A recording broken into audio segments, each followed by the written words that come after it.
और सत्संग उनके सामने मत सुनिए, मोबाइल में सुन लिया, ग्रंथ रख लो, वो जब सेवा में चले जाए पढ़ लिया। जरूरी नहीं अगरबत्ती तुम भगवान की करो, उसकी प्रसन्नता में आ जाओ। नाथ जैसे आप मंदिर में, वैसे मेरे पति के हृदय में। आप हमारे साथ लीला कर रहे हो कि मैं आपकी भक्ति ना करूं, तो करूंगी, पर आपके प्रतिकूल नहीं जाऊंगी। आप कहोगे धाम नहीं जाना, कभी नहीं जाऊंगी। आप कहोगे तिलक नहीं लगाना, कभी नहीं लगाऊंगी। आप कहोगे कंठी नहीं पहनना, नहीं पहनूंगी, लेकिन हृदय से आपको कभी भूल नहीं सकती। भगवान की प्राप्ति हो जाएगी। न झगड़ा करने की जरूरत है, न कहीं भागने की जरूरत है। आज तो इतनी कृपा है कि आप अमेरिका में बैठ के सत्संग सुन सकते हो। अच्छा, हर समय कोई पास थोड़ी रहता है, और जब अपने को बात पकड़ ली ना, तो हम उनके सामने नहीं करते कोई भक्ति की बात। खाली समय आनंद से भजन कर, देखा कि अब इस समय आरती कर दी भगवान, नहीं तो उनकी आरती कर दी, मन से भगवान वही विराज। हमें तो लगता है भक्ति कभी झगड़ा नहीं कराती, भक्ति कभी अशांति पैदा नहीं करती। कहीं चूक होती तभी झगड़ा और अशांति होती है, नहीं तो लंका में रह करके विभीषण ने महान भक्ति प्राप्त की के लिए रावण का सगा भाई और मंत्री पद पे। चतुराई इसी बात की है। भगवान कह रहे तुम सरीखे संत प्रिय मोरे, विभीषण जी के लिए इतना विरोधी, भक्ति का विरोधी क्षेत्र पूरा नगर। एक बार रावण को सूचना पहुंची कि विभीषण ने पूरे महल में राम राम लिखा रखा है, आपका विरोधी है। पहुंचे मंदोदरी के साथ, प्रणाम क्यों, ये क्या लिखा, देखा ये क्या, मेरे शत्रु का नाम। बोले नहीं भैया, किसने कहा शत्रु? बोले राम लिखा, राम मां। बोले रा से रावण आप, और मां से मंदोदरी। ए चतुर, राम ही बजे तो चतुर। बड़ा प्रसन्न हुआ। भक्ति अपनी गुप्त रख ली है, प्रकाशित करोगे गला कट जाएगा। शांत, हमें छाप नहीं लगा ली कि हम भक्त हैं, फिर चेकिंग हो जाएगी कि हो कि नहीं हो। आप शांत, भगवान जिस परिस्थिति में तुम्हें दिया उसमें भजन करके दिखा दो, भगवान प्राप्त कर, भगवान प्राप्त ही है, वो प्रकाशित हो जाएंगे।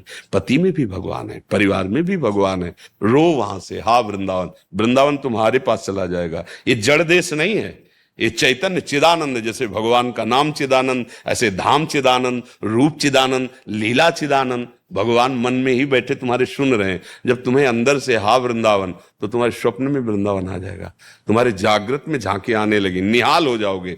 हमें लगता है कि हमें कहीं झगड़ा विरोध नहीं करना चाहिए। अंदर अंदर हम जप रहे, कौन जाने क्या जप रहे, राधा राधा राधा राधा। अंदर, बाहर से नहीं बोलेंगे, अंदर से राधा राधा। बाहर से आएंगे हम वैसे व्यवहार करेंगे। मीरा जी ने भी कहा था, अपने पति से कहा था कि हमारे वास्तविक पति गिरधर हैं, पर लोक व्यवहार में तुम पति बने हो, तो तुमसे इतनी प्रार्थना है कि हमारे पातिव्रत धर्म को नष्ट मत करना। वो इतने महापुरुष थे, तभी तो सौभाग्य मिला था। उन्होंने कहा कि अब हमारा आपका दूसरा संबंध, आप हमारे गुरु और हम आपके शिष्य, पर महल में एकांत में, एकांत में गुरु स्वरूप आपको मानूंगा, पर व्यवहार में आप पत्नी रूप करना, जिससे परिवार विरोध ना करे। तो व्यवहार में वो पति जैसा व्यवहार कर, जैसे करना चाहिए पति के साथ वैसे, और एकांत में वो गुरु के जैसे बैठ करके उपदेश करते हो। शिष्यत्व भाव, भगवत प्राप्त महापुरुष हुए वो। तो देखो, हमें महापुरुषों से शिक्षा लेनी है। एकांत में अपने प्रीतम प्रभु की याद कर रहे, व्यवहार में जो हमें मिला है वैसा हमें अपने, हम अगर भक्त हैं तो हम जानते हैं कि हमारा क्या कर्तव्य। तो हमें ये नहीं कि पति की अवहेलना और उसके प्रति ऐसा भाव कर ले, सब गड़बड़ हो जाएगा। बिल्कुल शांत, बिल्कुल गंभीर। भक्ति का कार्य दिखावा या दुख या लड़ाई झगड़ा नहीं है, अच्छे से समझ लो। बाहरी अगर चिन्ह धारण करने के लिए अनुमति है तो धारण कर, नहीं तो मत धारण करो। प्रभु जानते हैं अंदर की बात, अंदर की प्रीति प्रभु पहचानते हैं। विभीषण जी से कहे तुम सारी के संत, ना कोई उन्होंने संन्यास वेश धारण किया, ना कोई ऐसी कंठी तिलक, कुछ नहीं है, क्योंकि रावण की सभा में बैठने वाले हैं। भला वहां कहां ऐसा चल सकता है, लेकिन अंदर से इतने महान भक्त हैं कि भगवान उनसे कह रहे तुम सारीखे। ये बहुत हमें मतलब चिंतन कि तुम सारीखे संत प्रिय मोरे, धरो देह नहीं आन, तुम्हारे जैसे संतों के लिए मैं अवतार धारण करता हूं। बस खास बात अंदर ही अंदर, प्रेम अंदर का विषय, बाहर प्रकाशित मत करो। यदि परिवार विरोध करता है, और मोबाइल आज तो सबके पास होता है, सत्संग सुनो, रामायण पढ़ो, भागवत पढ़ो, समय मिलने पर, और खूब भजन करो। देखो भगवान मिल जाए। संतों से मिलना, धाम आना, इसका एक ही फल है, भगवान में प्रेम हो जाना, भक्ति हो जाना। वो घर में भी हो सकती है। बात सुनो, मान लो अगर आता है पति संग तो कभी साल 6 महीने में आई, दर्शन कर गई। नहीं आता है, मत कभी मत आओ। ये जाएंगे आपके पास, बिहारी जी पहुंच जाएंगे, हाँ ठाकुर पहुंच जाएंगे। देखो भक्तों के जहां कहीं भी भक्त होते भगवान वहां, ऐसा थोड़ी है। भक्ति करो बस, लड़ाई झगड़ा नहीं, कष्ट मिले सह जाओ प्रसाद मान के, जैसा विधान भगवान का। हे नाथ आप देख रहे हो, बस वो सब संभल जाएगा। पर इतने के लिए धैर्य चाहिए, विचलित मत हो।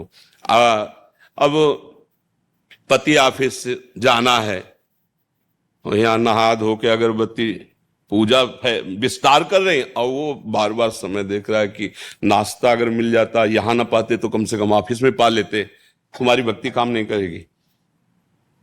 वहां अगरबत्ती की जरूरत है, तत्काल तैयार होकर पहले उसकी रसोई तैयार करो, उसको पवाओ, प्रणाम करो, मंगल मनाओ। वो जब चला जाए तब घर की आरती पूजा करो। अलग अलग धर्म है, आप गृहस्थ धर्म में हैं। अब हम लोगों के लिए क्या, जब से जगो, जब से रात दिन भजन में लगो, कोई और धंधा थोड़ी है। खूब भजन करो। आप लोगों के लिए बहुत से कार्य हैं, थोड़ा समय भजन में लगाया, हर कार्य भगवान का मान के कर रहे हैं और उसे समर्पित कर, इसी से भगवत प्राप्ति हो जाएगी। जो अपनी ड्यूटी, उस ड्यूटी को समझो भजन, और बीच बीच में नाम जप करो। हाँ, पर ये कि शराब मत पियो, बेविचार मत करो, गंदे आचरण जो निषेध किए वो मत करो, तो आप भी महात्मा हो। अपने अपने कर्म में लगा हुआ। देखो जैसे हम माला से जप करते हैं, ऐसे एक किसान फावड़ा से जप करता है, एक जवान गोली से जप करता है। अलग अलग जप भी दाल है। अपनी अपनी निष्ठा से अगर लगे हो ना, तो वही पहुंचोगे मालिक के पास, क्योंकि हम सब मालिक के नौकर हैं। हम सब नौकर हैं, अलग अलग सेवाएं मिली हुई। अलग अलग धर्म का स्वरूप समझना बड़ा विचित्र है। आप एक पत्नी हैं, आपका एक धर्म है पातिव्रत धर्म, भले वो कैसा हो। नहीं, एक बार मुझे भगवान ने ये दिया है सौभाग्य कि मैं आपके अंदर भगवान को देखूंगी, तो अब सब सहूंगी और आपको भगवान मानूंगी। जीत गई जगत। अब पति का निरादर करके, परिवार में कलह मचा करके, तो जहां जाओगी वहां यही दो ही बात मिलेगी, तुम्हें निरादर मिलेगा और कलह मिलेगी, अशांति मिलेगी। धर्म से चलो, वहीं घर बैठे भगवान मिल जाए। एक महात्मा थे, उनका कश्यप नाम था। तो तपस्या कर रहे थे एक वृक्ष के नीचे, बहुत दिन कठोर तपस्या। तो एक बगुली वो ऊपर डाल में बैठी थी, उसको तो ज्ञान है, ले हक दिया, वो बीट कर दिया, तो उनके ऊपर ऐसे गिरी। तो उनको बड़ा गुस्सा आया, जब ऐसे किया तो भस्म हो गई। तपस्या थी। अब उनको गुदगुदी हुई कि तपस्या तो भारी हो गई, बस भस्म कर दिया उसको।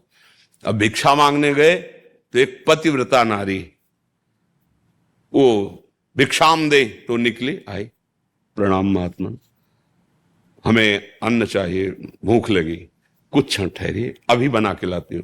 इधर प्रधान दरवाजे पे उनसे कह के गई, और दूसरे दरवाजे से पति आ गए। अब उसका प्रधान धर्म पातिव्रत धर्म है। तत्काल उनके बैठाला, जल पिलाया, और फिर कहा आपके घर में अतिथि आए हुए हैं, दरवाजे पे संत खड़े, आपकी आज्ञा हो तो भिक्षा दे आए। वो जरूर जरूर, पहले क्यों नहीं बताया, जाओ आप तुरंत जाओ। तो भिक्षा लेके गई, तो महात्मा गुस्सा में खड़े थे। वह तुम जानते नहीं हमें इतना विलंब कैसे कर दिया। तो उनका भगवान, हमारे पतिदेव आ गए। पतिदेव क्या होते? तो उनका भगवान, वो डार की बगुली मत समझना मुझे। अब तो कांप गए, क्योंकि एकांत की बात थी। उनका डाल की बगुली मत समझना मुझे। जो तुम तपस्या से नहीं जान पाए हो, मैं अपने पति की सेवा से त्रिकालज्ञ हूं। बैठे बैठे देख रहे तुम्हारे क्या चल रहा है, क्या नहीं चल रहा है। अभी तुम शुद्ध तपस्वी नहीं हो, क्योंकि तुम्हें क्रोध आ गया है। तुम जाओ, और एक कसाई हैं जो मांस काट के बेचते हैं, उनके चरणों में प्रणाम करो जाके, वो तुम्हें शिक्षा देंगे, तब तुम्हारी समझ में आ जाए। तो होश उड़ गए ना। बोले मैं पातिव्रत धर्म से त्रिकालज्ञ हूं, तीनों काल का मुझे ज्ञान है। अब जहां भेजा वहां गए तो 1 किलो दो, 2 किलो दो, ऐसे काट। बोले बड़ा आश्चर्य की बात है, मांस काटता है, ये हमें क्या ज्ञान देगा। जाने लगे तो बोले रुको महात्मा, वो पतिव्रता पत्नी अमुक गांव की भेजा है ना। मोबाइल नहीं थे उस समय। अब उनके और होश उड़ गए कि इसके आचरण तो देखो, मांस बेच रहा हो, इसको ज्ञान इस बात। तब उन्होंने कहा ये हमारी जन्म सिद्ध क्रिया है, मैं कसाई कुल में पैदा हुआ हूं, पर मैं भगवान का भजन करता हूं। थोड़ी देर बैठो, फिर मैं तुम्हें। इन सब उदाहरणों से पता चलता है, यदि आपका जो कृत्य है, आपका जो कर्तव्य है, आप उसको कर रहे हो और भगवान का भजन कर रहे हो, तो आप साधु ही हो। और आप साधु हो, अपने कृत्य से चूक गए। अब वो पशु, उसको ज्ञान नहीं।